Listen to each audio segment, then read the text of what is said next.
Hello, and welcome to the AI Engineering Podcast, your guide to the fast-moving world of building scalable and maintainable AI systems.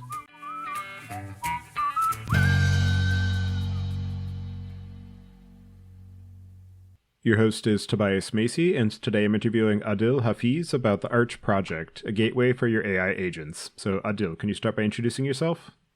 Yeah, of course. Hi, my name is Adil Hafeez, and I have been working with software for as long as I can remember.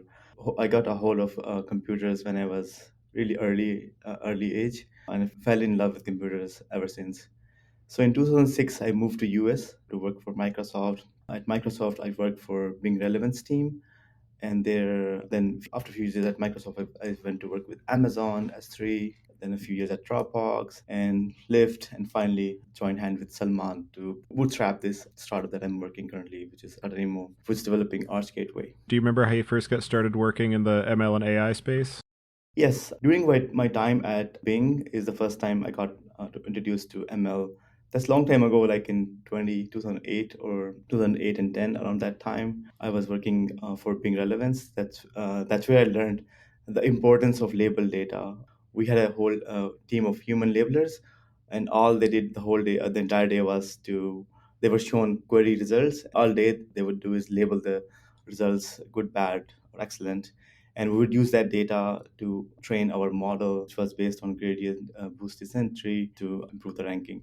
We also fed in query logs, which was also a representation of human interests, which also represented humans' likeness of the human liking preferences. And during my time at Bing, I also trained a ranker and classifier for Bing Shopping to show you the related products. That was the my first introduction to hardcore AI/ML and machine learning at that time. Of course, at that time, LLMs didn't exist, so it was all about classifier and rankers. And so, bringing us now to what you're building at Catanema with the Arch Gateway, I'm wondering if you can just start by describing a bit about what it is and some of the story behind how it got started and the problems you're trying to solve with it.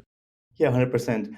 So Arch Gateway is an open source agentic edge and LLM proxy designed for prompts. So we talked to like many developers, like hundreds of developers, and one consistent theme that emerged in all our conversation was that they wanted to build they wanted to build apps quickly, tailored to their business systems and APIs to support knowledge-based applications and solve agentic tasks. Another thing was they wanted to focus on core business logic and not left on their own to build features like guardrails, add routing, add observability, add features. Those are all important things, but not core to the business logic.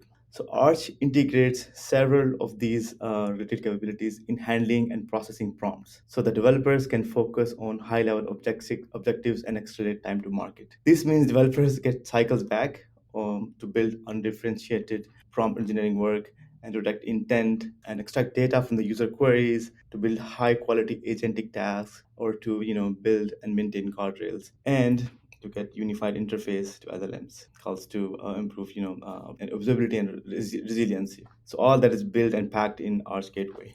And in terms of the target audience, you mentioned that it's largely engineers. They're focused on trying to be paying attention to the business problems more than all of the wiring and scaffolding around that. But I'm wondering if there are any particular personas or categories of industry or just types of engineers that you're seeing who are most attracted to the capabilities of Arch or who are most invested in the ways that it thinks about the overall architecture of the problem. Yeah, that's a very good question. Right now, today, there are many frameworks and many APIs out there that people can use to onboard and integrate LLMs and AI/ML in their applications. So Arch Gateway is designed for developers who may have zero knowledge of AI, but they wanted to zero or some knowledge of AI, but they wanted to quickly build LLMs to support knowledge and agentic scenarios. So actually, during my time at Lyft, I'll give you a backstory.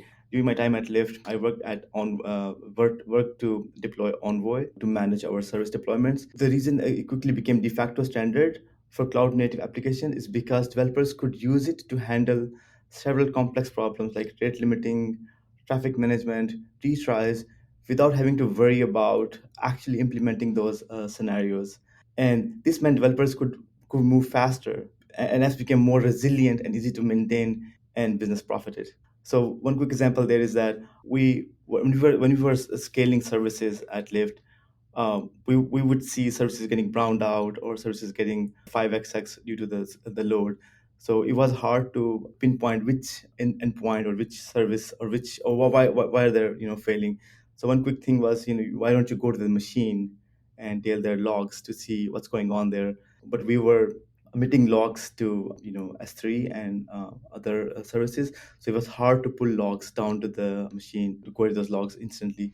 But with Envoy, what we were able to do is that we were able to see service to service call details, like what services are grounding out which services. So that gives us a very good overview of the entire network without having us to write additional piece of code to do that. So Envoy gave a lot of those observability features to our services. Similarly, Arch is engineered with purpose-built LLM to handle critical but undifferentiated tasks related to handling and processing of prompts. This includes detecting and rejecting jailbreak attempts, intelligent task routing to improve agent performance, mapping simple user requests directly to the backend APIs to improve responsiveness, and all of that. Doing all of that, managing access and observability of LLMs in a centralized way. So the backend API exposure is one of the key thing we do at using Arch Gateway.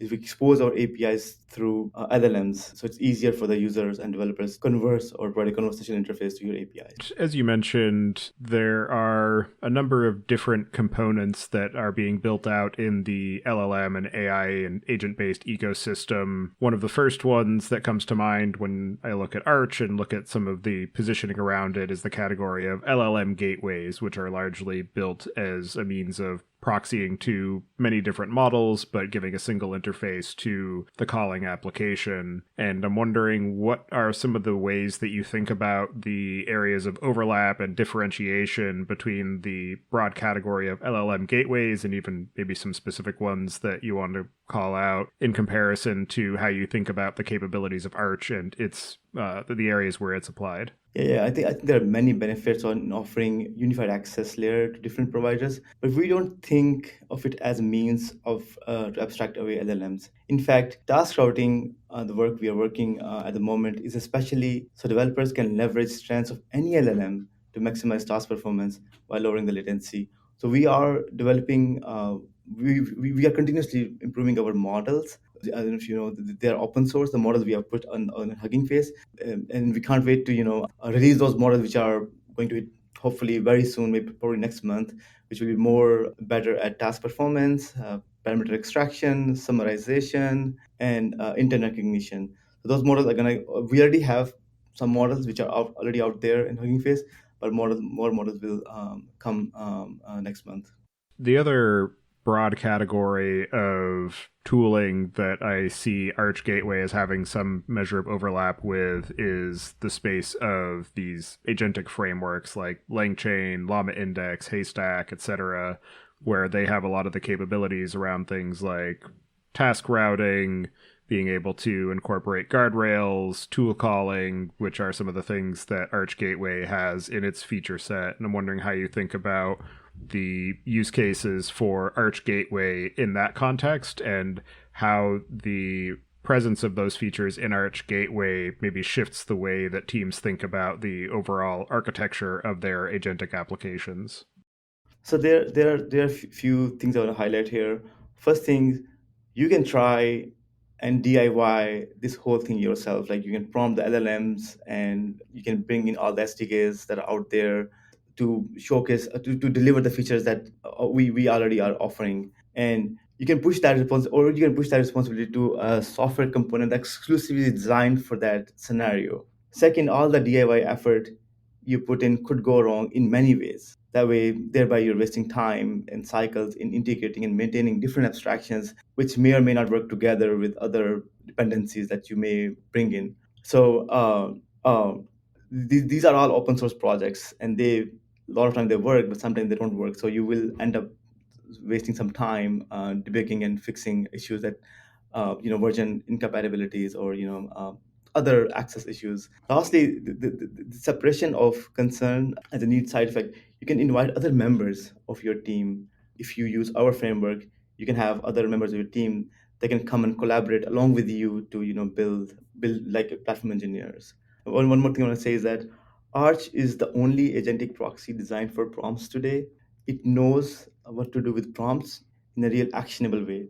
For example, we're working with a company called Red Hat right now. They have a product called ACM, which has many APIs out there, REST-based APIs, and their problem is how do we expose these APIs to the operators? And what we're trying to help there is that we're going to provide a conversational interface to their ACM APIs, so the operators, without having to worry about going to the UI, trying to find what options to click, what options to click and to get the details, they can simply converse with the ACM now. They can say, hey, what can you do?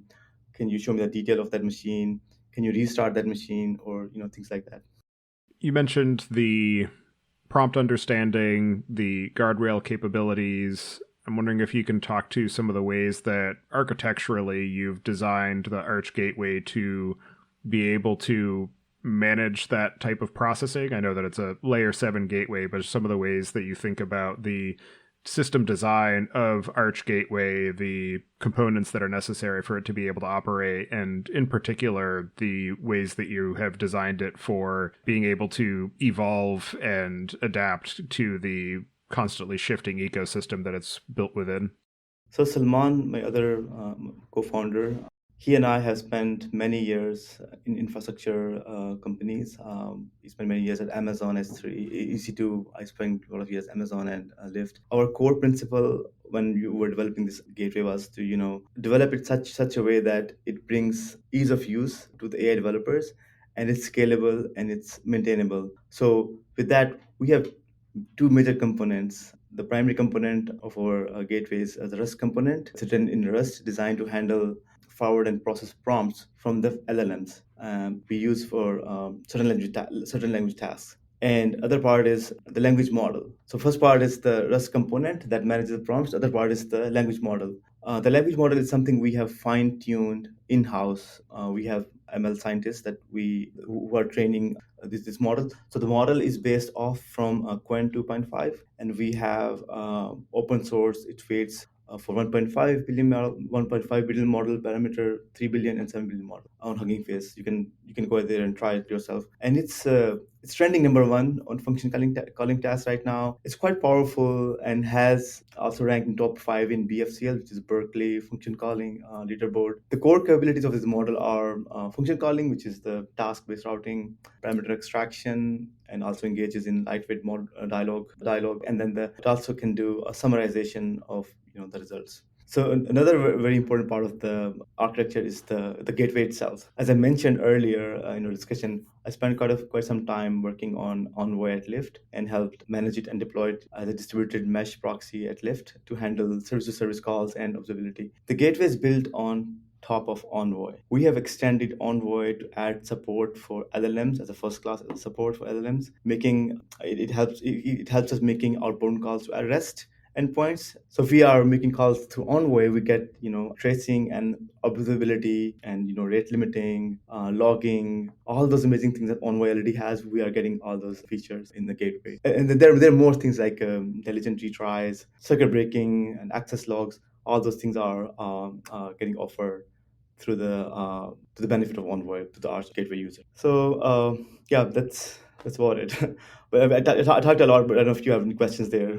We can go more deeper. Specifically in terms of teams who are trying to address a specific problem where they've identified agentic systems and LLMs as a component to that solution. I'm wondering if you can talk to some of the workflow aspects of incorporating Arch Gateway into that design process, and then maybe where it sits in the overall application stack, where a lot of LLM gateways sit between the code that the team writes and the actual calls to the LLM, whereas looking at some of the sequence diagrams for Arch, it looks like it actually would more logically sit in front of the code that the team writes, and just some of the ways that overall design process looks like, and some of the engineering effort that's involved in using Arch to build some custom application with an agentic basis.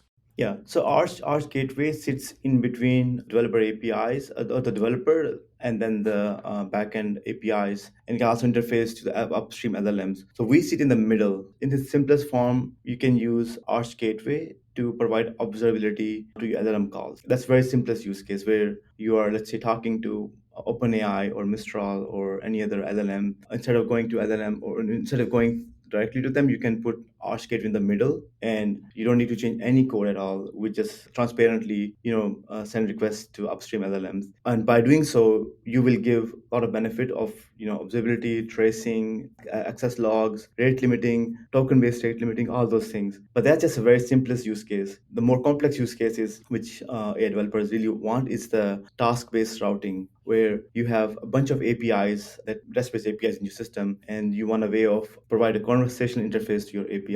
So you can tell Arch Gateway about your REST APIs, like description of those APIs, and then we will manage when to invoke those APIs based on the user's conversation. And so, generally speaking, it sounds like Arch Gateway is a system that you would use maybe in place of doing custom development with a LangChain or a Llama index, where rather than saying, I'm going to write some Python code and tell the agent about these APIs over here, and this is the way that I want to manage it, and doing that all in Python, you would instead say, here's Arch Gateway, this is the config file that tells it where the endpoints are for these APIs, and maybe this is the model that I want to use for any LLM calls, and then Arch Gateway will handle all of that sort of agent-based routing, and so you wouldn't use the LangChain or the Llama index at all in that case, or it would at least remove a lot of the need for those frameworks for at least a general case of an AI agent for being able to do the specifically tool calling. Yeah. So our goal is to provide the framework to AI developers and non-AI developers, so they can get started with developing AI agents without having to know about all the details about how to make calls, how to make guardrails, how to do access logging, or how to do rate limiting. So we provide the basic tool set to the developers without having to worry about integration of SDKs and other libraries. So as I mentioned earlier, to onboard on Arch Gateway, we don't expect you to know deep about AML. We hope you understand your own APIs, and then we would help you, provide a conversation interface to your APIs using Arch Gateway. So it seems like in a lot of cases, at least for teams who maybe have a web application, they understand how to build APIs, they understand how to build CRUD systems, but maybe they don't have any in-house AI expertise, but they want to be able to provide some sort of chat-based interface to their end consumers. They would bring in Arch Gateway, and that would do all of the heavy lifting on their behalf. But for a case where maybe they do have some AI expertise in-house, that team can focus on maybe more complex use cases and still allow the web engineering team to use Arch Gateway for their use cases, and maybe the AI focused team can work on doing model fine tuning or more complex ML use cases. Yeah, with our architecture, we allow developers and AI engineers or AI scientists to experiment with different models. So we have separation of concerns implemented in our services, where we have a gateway service, we have a model service, and we have a gateway service, and we have a model service. So both are separate. The model service hosts our a model, which is a function calling model. It also hosts our guardrails model, which detects if there is jailbreaking intent or not, and stuff like that. So for the common developer, they don't need to mess up with any of those details. But for AI engineer or AI scientists, they can start tweaking the parameters to fine tune according to the requirements of applications, and they can also tweak, hey, what upstream LLM they want to use to summarize the task. So for example, you could build a currency converter. That's what we have on our website. You can build a currency converter API. Now there are many APIs out there. You can integrate that through conversational interface by saying, hey, can you convert 100 British pounds to US dollar, and it will give you a JSON response. But now, how do you convert those JSON response to human readable format? So you can use an upstream LLM like O1 or Mistral or even our model to say, hey, can you summarize this response that came from this API into a human readable format or a conversational response? So then we can present the end user, a nice summary of the response that came from the API, convert the JSON into human readable format. In terms of that model customization piece, it seems like Arch is very useful in that regard as well, because it gives you a way to be able to slot in maybe a customized model or a fine-tuned model for that tool calling in the event that you have a team that wants to be able to do something a little bit more explicit, or maybe restrict the types of tools that it can be called based on whatever parameters they want to set, or maybe they want to load in their own custom guardrails model for being able to add some additional types of checks of we don't want, for instance, if you're using some sort of educational context, I don't want the model to be able to actually give the answer directly. I want it to only be able to engage in Socratic dialogue. And just wondering some of the ways that Arch is engineered to allow for that extensibility for the end user as well. 100%. Our infrastructure allows application developers to intercept at many different places. Like you said, there are guardrails model you can swap out. There's a function calling model you could swap out. There is a upstream model. Today you have many options to try either local Llama model for summarization, or for Mistral, or for OpenAI. You can use any of these models to do summarization of the response from APIs. So we do provide key interfaces at various points of the pipeline for developers to customize the pipeline. In your experience of building the Arch Gateway and the project and building it in the open and allowing the community to be able to experiment with it and tinker, what are some of the most interesting or innovative or unexpected ways that you've seen it applied? So we're still learning.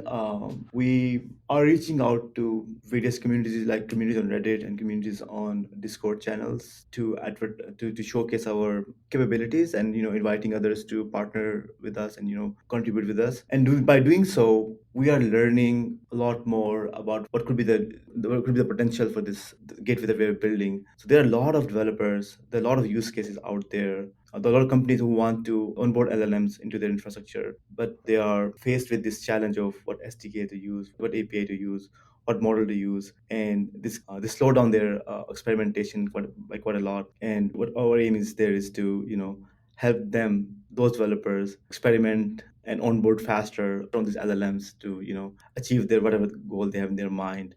And so, in your experience of building the Arch Gateway and the technology and investing in this overall space of LLMs and agentic architectures, I'm wondering, what are some of the most interesting or unexpected or challenging lessons that you've learned personally in the process? I think the primary thing is to trust the community, and learn from their experiences.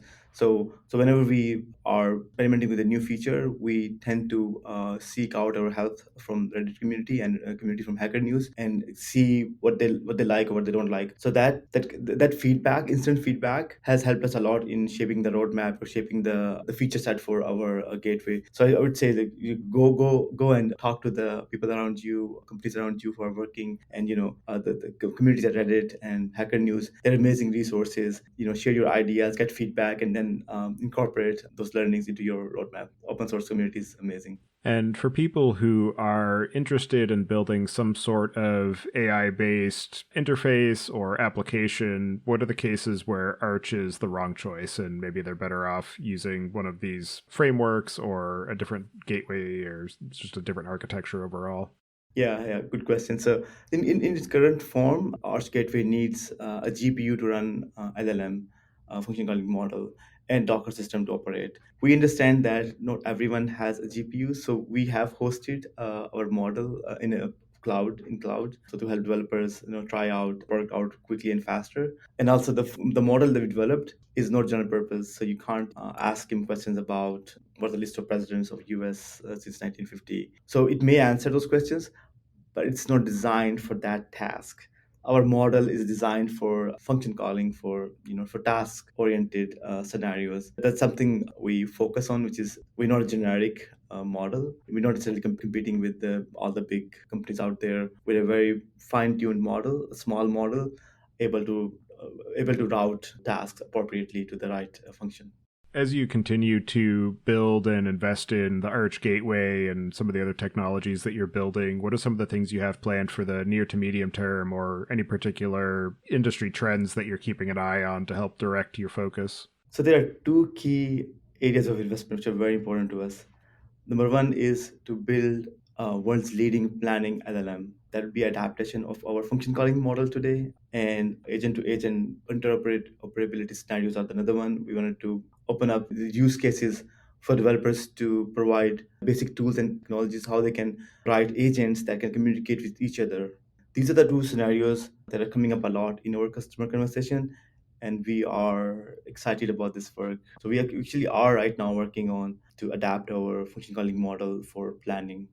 Are there any other aspects of the work that you're doing on the Arch Gateway, the architectural designs of the system, and the ways that you think about how to build some of these agentic applications that we didn't discuss yet that you'd like to cover before we close out the show? I think we can talk about choice of Rust and choice of Envoy. Why did we go with Envoy? I guess to that point, you did mention those key technologies in terms of incorporating that into the gateway. So, what are some of the aspects of Rust as a language and Envoy as a networking technology that lend themselves well to this use case of building the layer 7 prompt gateway? So Envoy has become a de facto standard of service-to-service communication and for cloud-native applications, and it provides a wealth of information and stats and logs and tracing. That if we were to rewrite all of that again, that would take tons of time for to do the things right. So we didn't want to reinvent the wheel. And we wanted to build something on top of that so we can reuse whatever Envoy has built in the open source, that we can make it available to the open source developers. So the primary reason for Rust was the open source community. We saw that there the number of C++ developers compared to Rust developers, there's no comparison. So there's a lot more Rust developers than C++ developers, and that was one of the reason for using the language, that we can open source our filter, and then we'll have a lot more community, open source community, that can come and contribute with us, along with us. Rust as a language is an amazing, as you it's the most loved language on Stack Overflow for past many years now, and it is quite stable. It is supported in Linux kernel. That shows you importance, and it has amazing operators. It's pretty good language. It's definitely a very widely adopted language, and it's also been gaining a lot of popularity in the Python ecosystem because of its ability to be easily built as an extension module for Python use cases. Particularly given the AI use case, I can definitely see the benefits of using Rust, particularly for being able to manage that bridging from the operational and network-oriented layers that the Rust can handle performantly with the AI and ML interaction that you're doing in Python. I think one of the key differentiator was the memory ownership. That was a very different concept that Rust productionized, where with Java, coming from Java and Python, you don't care or worry about memory at all, but you are bitten by the GC from time to time, even in the complex scenarios, like when you're serving like a high performance server. If you're not careful about the memory spending, your P99 or P99.9 may suffer a lot because of the GC. So in fact, I was developing a high performance router at S3, and there it's a background story. I'll still talk about the GC. We were developing a high performance S3 to distribute the traffic from one region to another region. So in performance test, we saw P50 was amazing, but P99 was okay, but P99.9 was suffering a lot, and we didn't know what's going on there. Upon further investigation, we found out that the GC was kicking in, and there was some call that was getting kicked in every few seconds or so to do the GC. So we went back and rewrote a few of those pieces to improve the GC. That helped a lot.